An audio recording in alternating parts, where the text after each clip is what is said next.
السلام علیکم ورحمۃ اللہ وبرکاتہ۔ کئی ساتھیوں اور لوگوں کی اصرار پر کہ مولانا آپ ایک ویڈیو بنائیے جس میں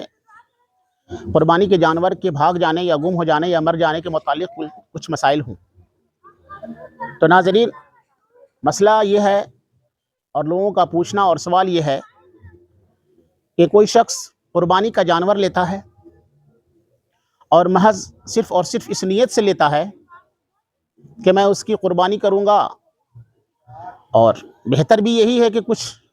10 دن 12 دن 15 دن پہلے لیا جائے تاکہ اس کی دیکھ بھال کرنے سے اس کے اندر محبت پیدا ہو جائے اور کچھ فربہ بھی ہو جائے۔ لیتے بھی ہیں لوگ، اور ہوتی ہے کیفیت اور صورت یہ ہوتی ہے کہ یا تو وہ جانور کسی چھوٹے بچے کے حوالے کر دیتے ہیں اس کے متعلقین اور یا گارجین، یا پھر کسی انجان آدمی سے، یا وہ جانور بھی انجان ہوتا ہے، کہیں دوسرے سے آتا ہے، وہ بھاگ جاتا ہے،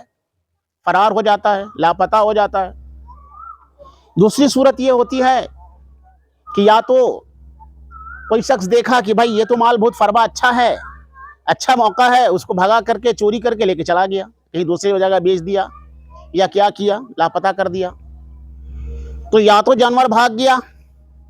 یا تو وہ چوری ہو گئی وہ چیز، وہ جانور جو ہے لے کے چلا گیا چور،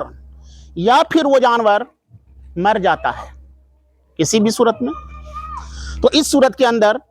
کیا ہوگا، مسئلے کی صورت کیا ہے اور کیفیت کیا ہے؟ تو میرے ناظرین اور سامعین، اس کی دو کیفیت ہو سکتی ہے اس مقتضی حال میں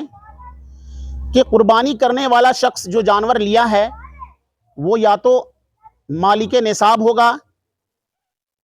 جس پر شرعی احکام نافذ ہوں گے اور قربانی واجب ہوگی، زکوٰۃ واجب ہوگا، یعنی مالک نصاب ہوگا، یا پھر دوسری صورت یہ ہے کہ وہ مالک نصاب نہیں ہوگا۔ اگر وہ شخص جو جانور لیا مر گیا، بھاگ گیا، فرار ہو گیا، تو وہ شخص غیر مالک نصاب ہے، شریعت کے نزدیک اس پر جو ہے قربانی واجب نہیں ہے۔ تو اس صورت کے اندر اگر یہ کیفیت ہو جاتی ہے، جانور مر جاتا ہے، بھاگ جاتا ہے، فرار ہو جاتا ہے، گم جاتا ہے، چوری ہو جاتا ہے، تو اس صورت کے اندر اس کے اوپر دوبارہ قربانی کرنے کے لیے دوسرا جانور لینا ضروری اور لازم نہیں ہے۔ ہاں، اگر لے لیتا ہے تو وہ اس کے لیے کوئی ضروری اور لازم نہیں ہے، ہو جاتا ہے، کر لے گا تو ہو جائے گا، قربانی واجب ہو جائے گی، ادا ہو جائے گی، معاف کیجیے گا، قربانی جو ہے ادا ہو جائے گی اگر غیر مالک نصاب ہے تو، لیکن ضروری نہیں ہے غیر مالک نصاب کے لیے، بات کو سمجھیے گا۔ اور اگر مالک نصاب ہے اور یہ کیفیت تینوں چیزیں پائی گئی، جانور کے متعلق مر جانا، فرار ہو جانا، بھاگ جانا، چوری ہو جانا، تو مالک نصاب کے لیے واجب اور لازم ہوگا کہ دوسرا مال لے اور قربانی کرے اس کی جگہ پر۔ اب رہی بات کی کیا وہ شخص جو قربانی کرے گا دوسرا مال لے کر مالک نصاب، غیر مالک نصاب نہیں، مالک نصاب، تو کیا جو ہے اسی طریقے سے کرے گا جتنا کا مال ہے، جیسے 25,000 کا تھا یا 40,000 کا یا 60,000 کا، چوری ہونے، مرنے، امر جانے یا گم ہو جانے، فرار ہو جانے کے بعد اتنا ہی کرے گا؟ نہیں، اس کے لیے شریعت میں جیسا کہ جس صورت اور کیفیت اور جس حال کے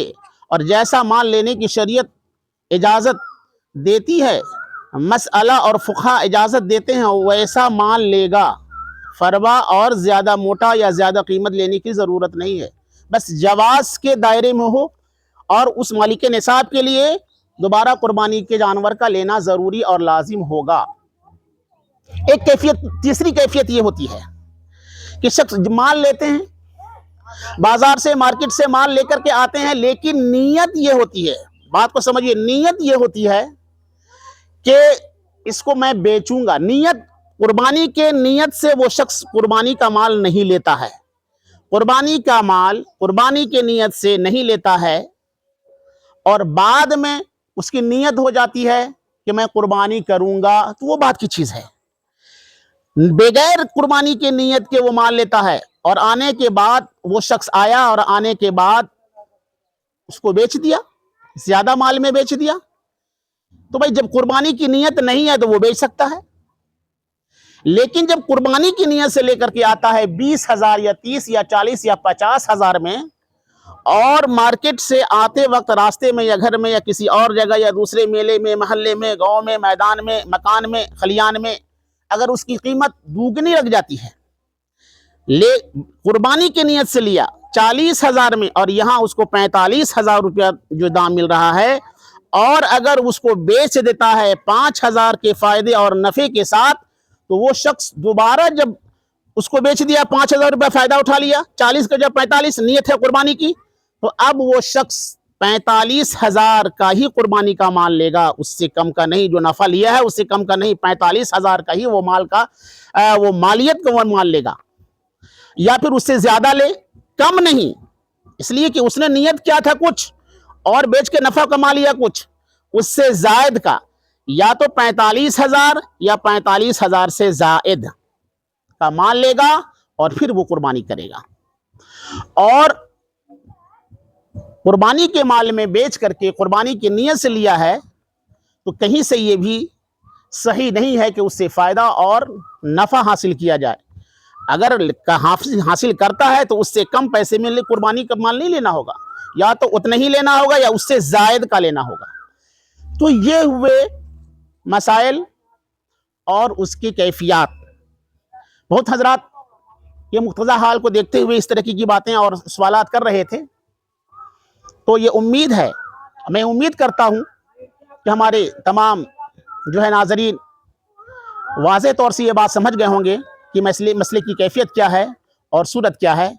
میں چاہوں گا کہ اس ویڈیو کے دوسرے بھائی تک پہنچائیں تاکہ اس سے بھی مستفیض ہوں. السلام علیکم ورحمۃ اللہ.